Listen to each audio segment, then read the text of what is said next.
It's on here now. The goalkeeper's beaten, and South Africa have Shagger Sport 2010. ሰላም ጤና ይስጥልን እንደምናላችሁ የተከበራችሁና የተወደዳችሁ የሸገር ስፖርት ዊዝ አበበ ግደይ የዩቲዩብ ቻናል ቤተሰቦቻችን በያላችሁበት እጅግ አስደሳች ጊዜን እያሳለፋችሁ እንደሆነ ተስፋ እናደርጋለን። መልካሙን ሁሉም ለናንተ እንመኛለን። ታዲያ ይህንን ሸገር ስፖርት ዊዝ አበበ ግደይ የሚለውን የዩቲዩብ ቻናላችንን ሰብስክራይብ አድርጉት፣ የደውል ምልክቱን ተጫኑትና አዳዲስ ፕሮግራሞችን ስንለቅ መልእክት ይድረሳችሁ። ላይክ በማድረግ እንዲሁም ደግሞ ሊንኩን ለሌሎች በማጋራት በተከታዮች ቁጥር እንድንበዛ የምንሰራቸው ፕሮግራሞችም ብዙ ሰዎች ጋር እንዲደርስ የምታደርጉትን ጥረት አጠናክራችሁ ቀጥሉ እንላለን። እስካሁን ላደረጋችሁልን ድጋፍ፣ እገዛ እና እኛን ለማንቃት ለሄዳችሁት ርቀት በሙሉ ምስጋናችን ትልቅ ነው። በጣም እጅግ በጣም አድርገን እናመሰግናለን።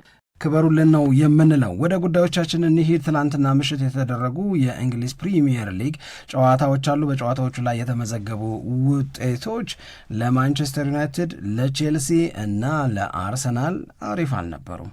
የሆነን ለመናገር ለየራሳቸው ምክንያት ለየራሳቸው ጉዳይ። በአርሰናል ዘንድ ያው ማንቸስተር ሲቲ ማሸነፉን ተከትሎ የነጥብ ልዩነቱ ወደ 3 ስላነሰ ነው የትላንቱ ውጤት ለአርሰናል የሚበጅ አይደለም የምንለው። ለማን ዩናይትድ እና ለቼልሲ ደግሞ የሊቨርፑል ማሸነፍ በእነዚህ ክለቦች መካከል የሚደረገውን እስከ 4ኛ ያለውን ደረጃ ይዞ የማጠናቀቅን ትግል የበለጠ ታይት ያደርገዋል። ምክንያቱም ትላንት ሊቨርፑል ስላሸነፈ ነጥቡ 42 ሆኗል። ቼልሲ 44 ነው። በአንድ ጨዋታ ሊቀለበስ ወደሚችል ደረጃ መጥቷል። የማንቸስተር ዩናይትድ እና የሊቨርፑል የነጥብ ልዩነትም ወደ 3 አንሷል። ስለዚህ ይሄ የሶስቱን ክለቦች መጠጋጋትን የፈጠረ ነው ማለት ነው። ከዛ ውጪ አስቶን ቪላ ደግሞ ወደ አሸናፊነቱ ስለተመለሰና ነጥቡን 50 ስላደረሰ ይሄም ለማንቸስተር ዩናይትድ እና ለቼልሲ በተለይ ማክሰኞ አቻ ስለወጡ ሁለቱ ክለቦች ለነሱ የሚበጅ ነበረ ብሎ መናገር በጣም አስቸጋሪ ነው የሚሆነው።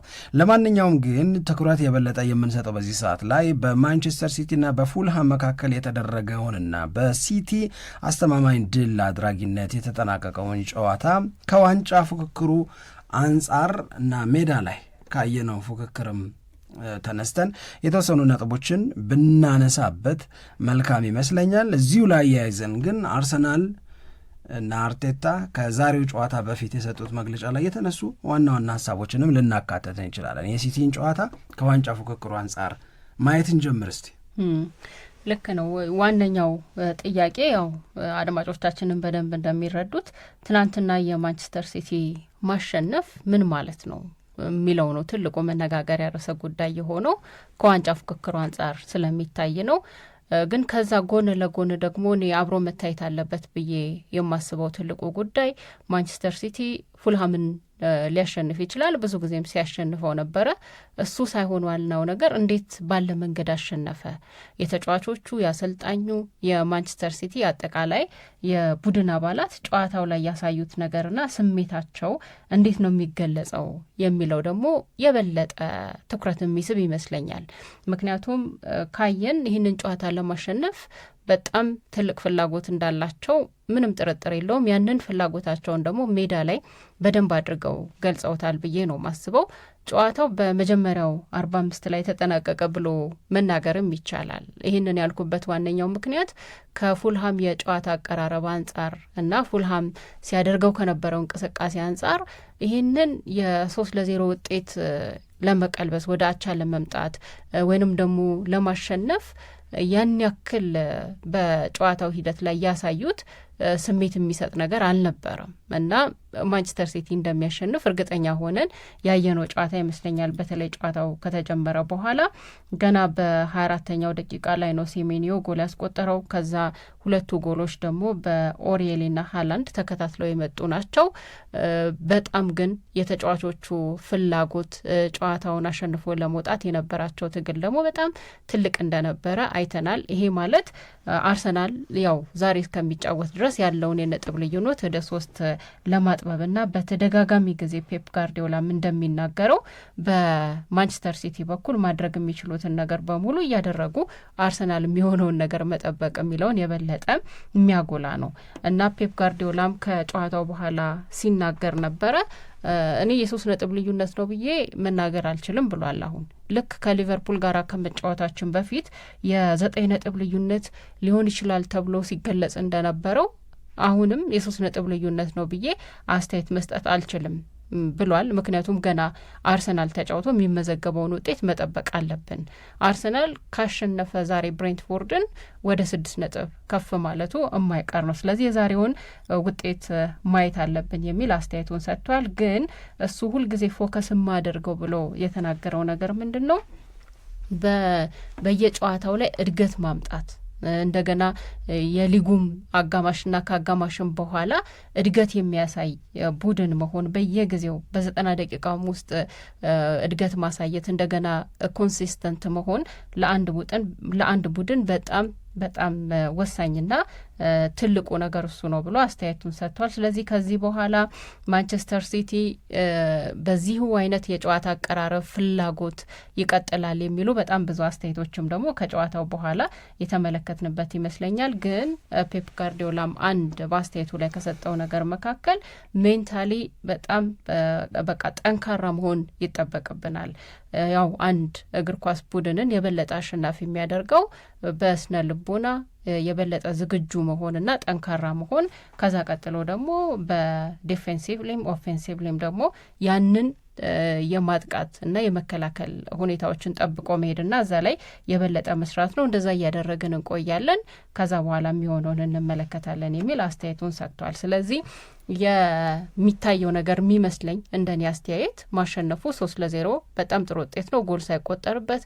በጨዋታውም ላይ ደግሞ ያን ያክል ማንቸስተር ሲቲ ሳይጨነቅ ነው ጨዋታውን ያሸነፈው። ግን ለጨዋታው የሰጡት ትኩረትና ለማሸነፍ የነበራቸው ፍላጎት በዛው በዋንጫ ፉክክሩ ላይ እስከ መጨረሻው ድረስ ለመቆየት ያሳዩት ትግል ግን የበለጠ ቀጣዮቹን ጨዋታዎች እንድንጠብቃቸው ያደርጋል ብዬ ነው የምገምተው። እያንዳንዱ አርሰናል የሚጫወተው ጨዋታ እና የሚመዘገበው ውጤት ማንቸስተር ሲቲ የሚያደርጋቸው ጨዋታዎችና የሚመዘገቡት ውጤቶች ያለምንም ጥርጥር ከዋንጫ ፉክክሩ ወይም ዋንጫውን ማን ሊያሸንፍ ይችላል ከሚለው የብዙዎች ጥያቄ አንጻር የመታየት እድሉ በጣም ሰፊ ነው። ከዛ ውጭ መሆንም የሚቻል አይመስለኝም። ሲቲ ያሸነፈ፣ የነጥብ ልዩነቱ ወደ 3 መጣ። ስለዚህ እንዴት ይሆናል ብሎ መጠየቅ ግድ ነው የሚሆነው። አርሰናል ደግሞ ዛሬ መልሶ ካሸነፈ እንደገና ድሉ ለአርሰናል ደጋፊዎች ከሚሰጠው ደስታ አንጻር ብቻ ታይቶ የሚታለፍ አይደለም የሚሆነው። ይልቁንም በዋንጫ ፉክክሩ ላይ ድሉ የሚኖረውን ፋይዳ የሚኖረውን ትርጉም፣ የአርሰናል ውጤት የሚበላሽም ከሆነ ደግሞ በተመሳሳይ ሊኖረው የሚችለውን ተጽዕኖ እየጠየቁ እያንዳንዱ የአርሰናል ጨዋታና ውጤት እያንዳንዱ የሲቲ ጨዋታና ውጤት ከዚህ አንጻር መቃኘቱ ከዚህ አንጻር መታየቱ የሚቀር አይደለም። አንድ ይህንን ነው ሁላችንም ማስመር ያለብንም ይመስለኝ። ሁለተኛው ጉዳይ የጋርዲዮላ አስተያየት አንድ የማንቸስተር ሲቲ አሰልጣኝ ሊሰጠው የሚችለው አይነት አስተያየት ነው። በሀሳብም ደግሞ ትክክል ነው። ምክንያቱም እኔም ባለፈው ሳነሳ ሲጀመር ማንቸስተር ሲቲና ሊቨርፑል ሲጫወቱ የአርሰናል ደጋፊዎች፣ የእግር ኳስ ወዳጆች ማንቸስተር ሲቲ በሊቨርፑል የተሸነፈ እንደሆነ የነጥብ ልዩነቱ 9 ይሆናል ብለው ጓጉ እንጂ ገና 9 አልሆነም። ስለዚህ ያ ጉጉት ሳይሳካ ሲቀር ማለትም ሲቲ በሊቨርፑል ሳይሸነፍ ይልቁንም 2-1 በሆነ ውጤት ሲያሸንፍና የነበረው የ6 ነጥብ ልዩነት ሲቀጥል የሆነ አንድ ትልቅ ነገር እንደታጣ አይነት ስሜት ነበረ ሲሰማቸው የነበረው። ያልነበረ ሊኖር ይችል የነበረ ነገርን አጣው ብሎ መጨነቅ ትክክል ነው ብዬ አሁንም አላምንም። ስለዚህ አርቴታን በተመለከተ አርሰናልን በተመለከተ አሁን ጋርዲዮላ ያለው ወይም የተናገረው ነገር ለእኔ በጣም ትክክል ነው። አሁንም ፕራክቲካሊ የ3 ነጥብ ልዩነት አለ ዛሬ ላይ ስንናገር፣ ግን ሲቲ የአንድ ጨዋታ ብልጫ እንዳለው ያ የጨዋታ ቁጥር የሚስተካከለው ዛሬ ማታ አርሰናል ከብሬንትፎርድ ጋር ጨዋታውን ሲያደርግ ስለሆነ በትክክል 26ኛው ጨዋታ በኋላ የአርሰናልና የማንቸስተር ሲቲ የነጥብ ልዩነት 3 ነው ሆኖ የሚቀጥለው ወይስ 4 ይሆናል ወይስ 6 ይሆናል የምንለው ሙሉ በሙሉ እንደመደመው ጨዋታው ከተደረገ በኋላ ነው። ከዛ በፊት የሚኖር የማንቸስተር ሲቲ ደጋፊዎች መቋመጥ ካለ እሱ ላይ ልጓም እንዲኖር አይነት አስተያየት ነው ጋርዲዮላ እየሰጠ የሚገኘው። and I think he's right ልክም ነው። ስለዚህ የማንቸስተር ሲቲ ፉልሃምን ማሸነፍ ለማንቸስተር ሲቲ ተጫዋቾች እና ለጋርዲዮላ እስከ መጨረሻው አርሰናልን ከስር እየተከተልን በዋንጫው ፉክክር ውስጥ ልንቀጥል ይገባል ለሚለው የሱ እምነትና ፍላጎት በደንብ አድርጎ የሚያግዝ ነው የሚለውን ማንሳት በደንብ አስምሮ መግለጽ ስለሚገባ ነው። ሁለተኛው ነጥብ አሁንም ተነስቶ ተገልጾ ማለፍ አለበት ብዬ ማምነው እኔ የመጀመሪያው 45 ማንቸስተር ሲቲ እና የሁለተኛው 45 ማንቸስተር ሲቲ ትላንትናም ያምር ነበረ፣ ሙሉ በሙሉ ዶሚኔት አድርጎ ነበረ፣ ማሸነፉ ልክና ተገቢ ነው የምንለውን ማንቸስተር ሲቲን አይተናል። ግን ፈርስት ሃፍ ሲቲ እና ሰከንድ ሃፍ ሲቲ አንድና ያው ነበሩ ወይ የሚለውን ጥያቄ ስንጠይቅ ግን ሁለተኛው 45 ላይ ፉልሃም ጉልበት ለማግኘት የተተረተረበት የመጀመሪያውን 45 አይነት ጉብዝና ማስቀጠል ለማንቸስተር ሲቲ አዳጋች የነበረበት ኦፍኮርስ ጌሙን ለመቆጣጠር ጥረት አድርገዋል። ግን በመጀመሪያው 45 እንቅስቃሴ መቀጠል ላይ አሁንም የሁለተኛው 45 ችግሩ እንደቀጠለ ገና ሙሉ በሙሉ እንዳልተቀረፈ እናም ተጨማሪ ትኩረት ተጨማሪ ስራ በማንቸስተር ሲቲና በጋርዲዮላ መሰራት እንዳለበት በትክክል የሚያሳይ ሆኖ ነው ያገኘሁት። ሌላው ማንቸስተር ሲቲን በተመለከተ ሃላንድ ያው ወጥቷል፣ ሰከንድ ሃፍ ላይ አልተመለሰም። የሃላንድ ጉዳይ አንድ የመልሶ ማጥቃት እንቅስቃሴን ለማድረግ በድንገት ፈጣን ሩጫ ለመሮጥ ሲሞክር አይታችሁት ከሆነ ሲያመው ወይም ህመም ሲሰማው እና እሱም ደግሞ ሪያክት ሲያደርግ ይታያል። አሁን ጥያቄው የሚሆነው ሁለተኛው 45 ላይ ይሄ ልጅ ተመልሶ አልመጣም። ይሄ ልጅ ከዚህ በኋላስ በዚሁ ጉዳት ምክንያት ምን ያህል ከሜዳ ይርቃል? ከዛ እንደገና ደግሞ ቲር ነገር ካለ ድካምም ነገር ካለ ማንቸስተር ሲቲ በእኔ እምነት አሁን ብዙ የእግር ኳስ ተንታኞች የሚሉት ማንቸስተር ሲቲ ሃላንድን ማሳረፍ ያዋጣዋል ወይም ለኤርሊንግ ብራውት ሃላንድ የረፍት ጊዜን እየሰጠ መቀጠል መዝለቅ ይችላል ወይ፣ እሱን ማሳረፍ በዋንጫ ፉክክር ውስጥ ጉዳትን ኪሳራን አያመጣም ወይ ብለው ይጠይቃል። ለእኔ ሃላንድ ለድካም ካለ ለሃላንድ ረፍት መስጠት የሚፈለግ ከሆነ ፐርፌክት ታይሚንግ ነው አሁን እውነት ለመናገር። ምክንያቱም ተጫወተ የፉልሃምን ጨዋታ፣ ከዛ በኋላ አሁን እሁድ ሳልፎርድ ሲቲን የሚገጥሙበት የኤፍኤ ካፕ ጨዋታ ነው ያለው። ያለ ሃላንድ ማሸነፍም የተሻለ ውጤት ማምጣትና ወደ ቀጣዩ ምዕራፍ መሸጋገር የሚቻልበት ነው። ከዛ በኋላ እንግዲህ የሊጉ ጨዋታ እስኪመጣ ድረስ ወደ 13 አካባቢ ቀናት 14 አካባቢ ቀናት ሊኖሩት ነው። እነዚህን ቀናቶች እያረፈ ልምምድ እየሰራ እያረፈ የሕክምና ክትትል የሚያስፈልገው ከሆነ ያንን እያደረገ የሪከቨሪ ስራ እየሰራ እንዲጠብቅ ማድረግ ይቻላልም ይገባልም። ለምሳሌ የማንቸስተር ሲቲ የጨዋታን ድርድር ስትመለከቱት እንደ አርሰናል ቢሆን ኖሮ ትንሽ ያስቸግር ነበረ። እንደ አርሰናል ቢሆን ኖሮ ያልኩበት ዋነኛው ምክንያት እስካሁን ድረስ ለእኔ ግልጽ ባልሆነ ግን ፈልጎ ምክንያቱን ማግኘት በሚገባ ሰበብ አርሰናል ዛሬ ይጫወታል፣ ከዛ በኋላ እሁድ ይጫወታል ከዊጋን አትሌቲክ ጋራ፣ ከዛ ሮብ ጨዋታ አለው አርሰናል ብቻውን ነው የሚጫወተው ከወልቭስ ጋር በወልቭስ ሜዳ ሞሊኒክስ ላይ ይጫወታል። ከዛ ግን አርሰናል ወይ ቅዳሜ ቢያርፍ ወይ እሁድ ቢያርፍ አንድ ነገር ነበረ። ግን ያንን ከተጫወተ በኋላም እሁድ ደግሞ እንደገና ከቶተንሃም ሆትስፐርስ ጋር ጨዋታ ያደርጋል። እነዚህ ጊዜያቶች ለአርሰናል ስቲል ቢዚ ሆነው የሚቀጥሉ ናቸው። ለማንቸስተር ሲቲ ግን የሉም። ማንቸስተር ሲቲ በቃ ትናንት ከፉላም ተጫወተ፣ ከዛ እሁድ ከሳልፎርድ ሲቲ ጋር ይጫወታል። ከዛ በሚቀጥለው ሳምንት የሚያደርገው ጨዋታ ቅዳሜ ቀን ከኒውካስል ዩናይትድ ጋር በኢትሃድ ስቴዲየም ጨዋታውን ያደርጋል። ስለዚህ ሃላንድ በእነዚህ ጊዜያቶች ውስጥ ረፍት የሚያስፈልገውና የሚገባው ከሆነ ለእሱ ረፍት ለመስጠት ለጋርዲዮላ በጣም በጣም በጣም የሚመች ወቅት ነው። በመሃል ዋነኛ ፉክክር የሚያደርግባቸው ጨዋታዎች አለመኖራቸው የሚያግዝ የሚረዳ ነው የሚሆነው የሚል መልእክት አለኝ ነው። ይሄንንም አብሮ ማሰብ ይሄንንም አብሮ ከግምት ውስጥ ማስገባት ይገባል። አው ልክ ነው። ተደራራቢ ጨዋታዎች አሉ። እንደውም የወልቭስ ጨዋታ ከአርሰናል ጋር የሚደረገው ጨዋታ ቀድሞ የሚደረግ እንደሆነ አንዳንድ መረጃዎች ላይ አይቻለሁ። ወደ 31ኛው ሳምንት አካባቢ መደረግ ያለበት ጨዋታ ነው። ስለዚህ አሁን ቀድሞ ነው አርሰናል ይህንን ጨዋታ የሚያደርገው። ካሉት ሁኔታዎች አንጻር ስትመለከተው ነገሮቹ ለአርሰናል ቀላል ናቸው ብሎ ለመናገር አይቻልም። ሳስበው አንድ ይህንን የተናገርኩበት ምክንያት የጨዋታ መደራረቡ ቶሎ ቶሎ መምጣቱ ብቻ ሳይሆን እንደገና የተጫዋቾች ጉዳትም ደግሞ አሁንም አርሰናል ቤት እየተሰማ ስለሆነ የካይ ሃቨርትዝ ጉዳይ ደግሞ አሪፍ ነበር። በጣም ጥሩ ነበር። ከጉዳት ወዲያው እንደተመለሰ ግን ያሳየ የነበረው እንቅስቃሴ ደግሞ በጣም አሪፍ ነው የነበረው። በጣም ጥሩ የአርሰናልን ሁኔታ ጥሩ በማድረግ ረገድ የተሻለ እንቅስቃሴ እያደረገ ነበር። ግን አሁን መረጃዎች እንደሚያሳዩት ከሆነ ለተከታታይ 4 ጨዋታዎች ካይ ሃቨርትዝ አርሰናልን የሚያገለግልበት እድል በጣም ጠባብ ነው ተብሏል። እንደውም በእርግጠኝነት ከተነገሩት ነገሮች መካከል አንደኛው የዛሬውን ጨዋታ የሚሰለፍበት እድል የለም። ከዛ በኋላ የኤፍ ኤ ካፕ ጨዋታ አለ ከዊጋን ጋራ፣ ከዛ የቶትናም ጨዋታ ይመጣል። እንደገና ደግሞ ከወልቭስ ጋራ የሚደረገውን እነዚህን ተከታታይ ጨዋታዎች ካይ ሃቨርትዝን አርቴታ ለመጠቀም የሚችልበት እድል እንደሌለ እየተገለጸ ነው። ሁላችንም እንደምናውቀው የካይ ሃቨርትዝ የጉዳት ጉዳይ ይሄ ተጎድቶ በቃ መጣ እና ተከታታይ ጨዋታዎችን ማድረግ ጀመረ የሚለውን ምስል እየሰጠን አይደለም። መጀመሪያ ላይ እንግዲህ በአለፈው በ2025 ራሱ ዱባይ ላይ ሁላችንም እንደምናስታውሰው ያኔ የሙቀት ልምምድ እያደረጉ በነበረበት ጊዜ ተጎዳ። ከዛ በኋላ የውድድር ዓመቱ ሊያበቃ ሲል ነበር የተመለሰው። ከዛ የውድድር ዓመቱ ሲጀመር ደግሞ ከማንቸስተር ዩናይትድ ጋር በነበረው የመጀመሪያ ጨዋታ ላይ ተጎዳ። 5 ወር ነው ከዛ ወደ ሜዳ ሳይመለስ የቀረው።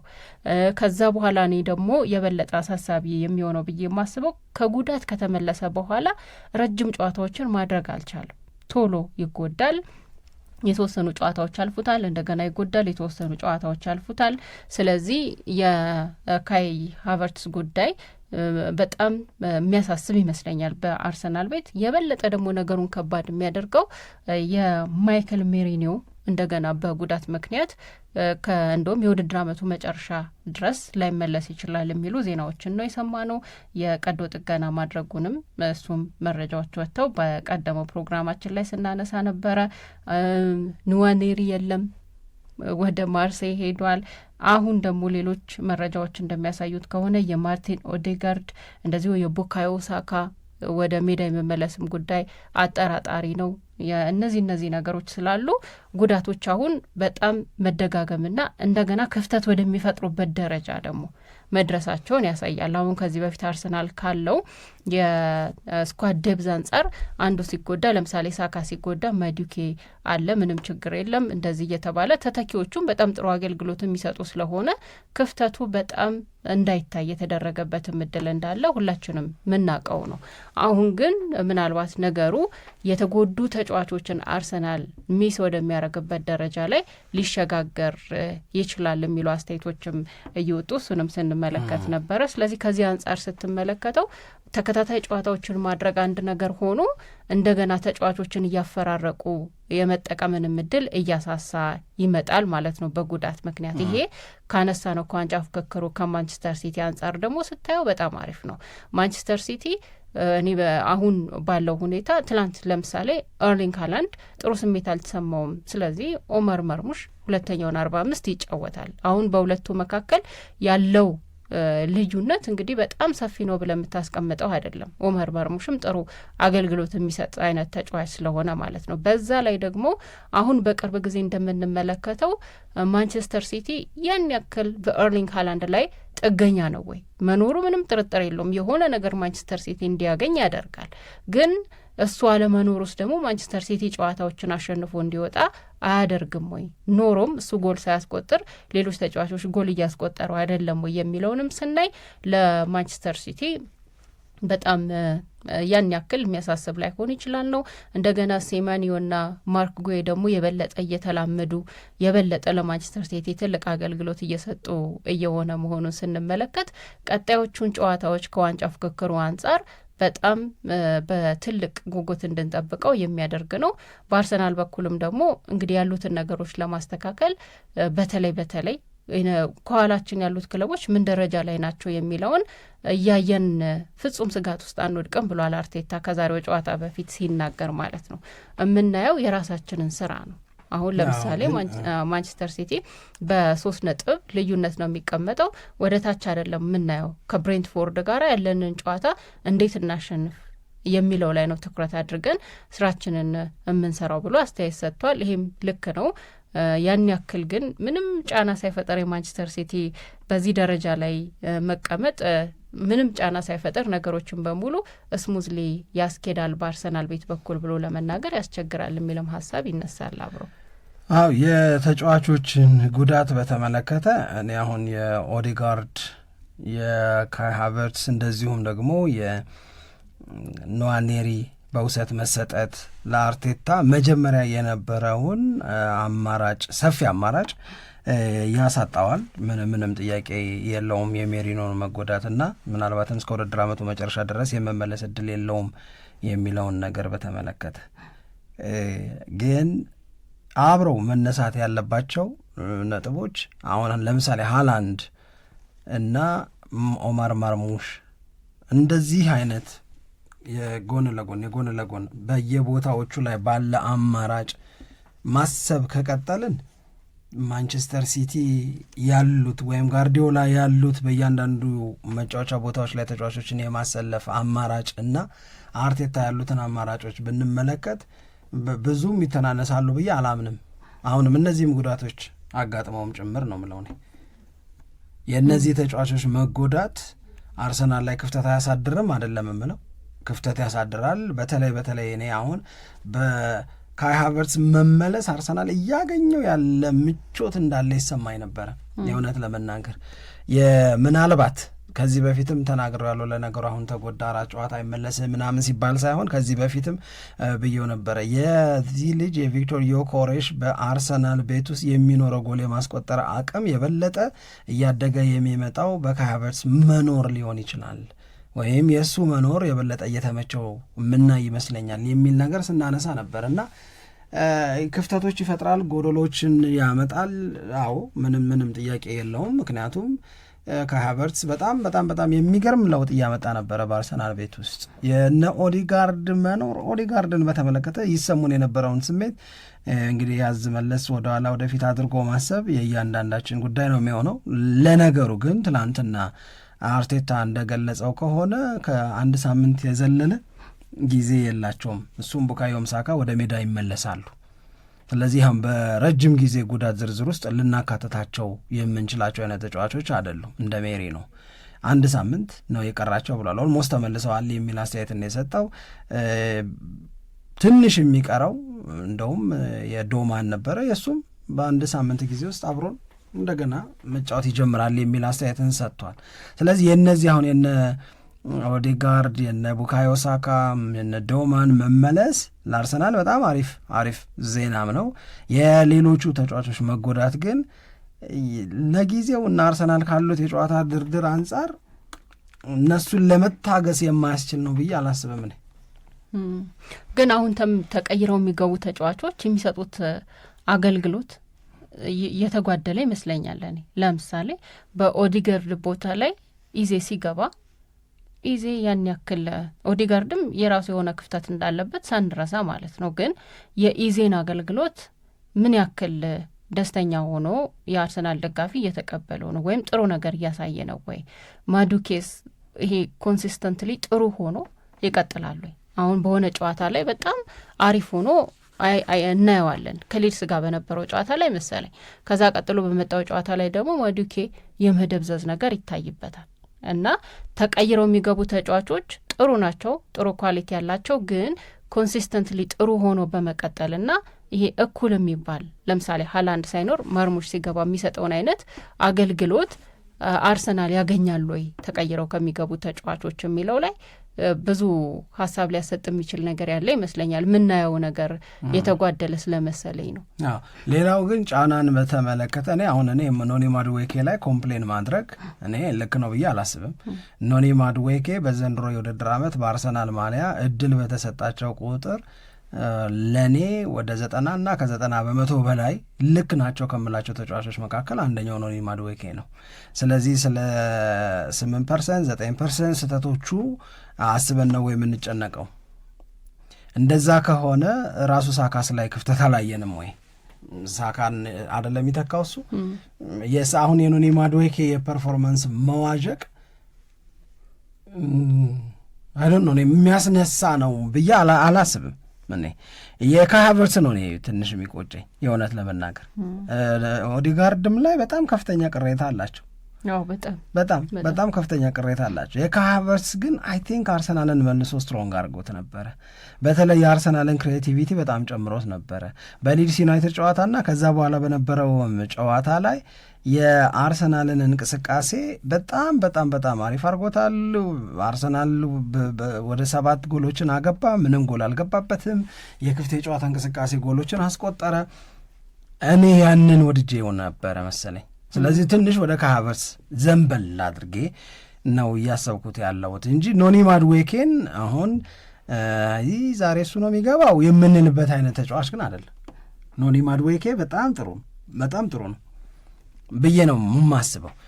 ከዛ ውጭ ግን ጫናን በተመለከተ ያው ጫናን ፊል አለማድረግ አይቻልም፣ ግን ኮንትሮልድ የሆነ ጫና የምትቆጣጠሪው የማይሰብርሽ ቀድሞ እጅ የማያሰጥ ጫና ከሆነ ኦኬ እሱን ማስቀረት አይቻልም። ይሄንን ስልሽ አሁን አያሰሉም ማለት አይደለም። አሁን ለምሳሌ አርቴታ ወይ የአርሰናል ተጫዋቾች ማንቸስተር ሲቲ ሲያሸንፍ አሁን እንደዚህ ሆነ እኛ ብናሸንፍ እንደዚህ ሆናል ማለታቸው አይቀርም። ነገር ግን ይሄ እጅ የሚያሰጥ ደረጃ ይደርሳል ወይ ወደ ፍራስትሬሽን የሚወስድ ወደ በዛ ፍርሃት፣ ከቁጥጥር ያለፈ ፍርሃት፣ ምጣኔውን ልቆ የሄደ ፍርሃት ውስጥ የሚከታቸው ከሆነ የበለጠ ዋጋ ነው የሚያስከፍላቸው። አይረዳም፣ በጭራሽ አይረዳም የሚለው ነው ለእኔ በጣም ገዢው።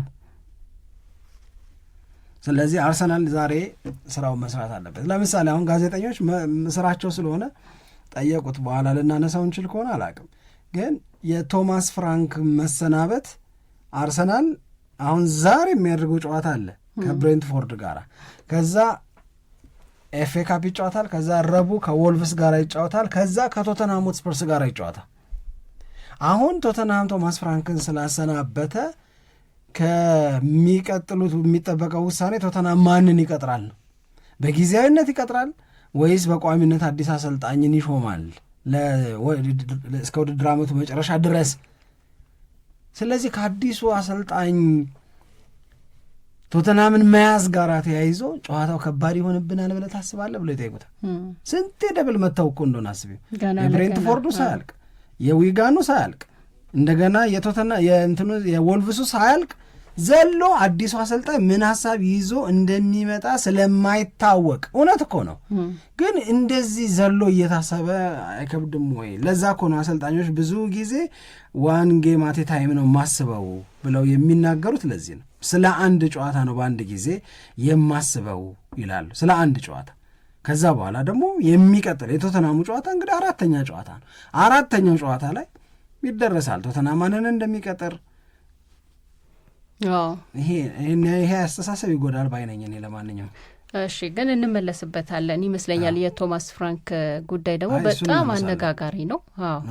የቶትናም ተጫዋቾች እሳቸው ላይ ያላቸው ስሜት በጣም ደስ የማይል እንደሆነ ሲገለጽ ነበር። ስለዚህ በዝርዝር እሱንም እናነሳዋለን።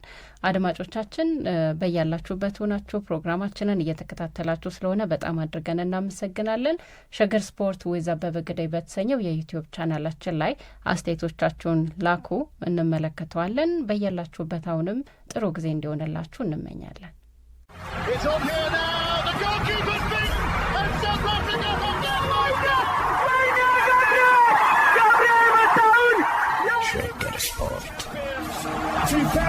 10.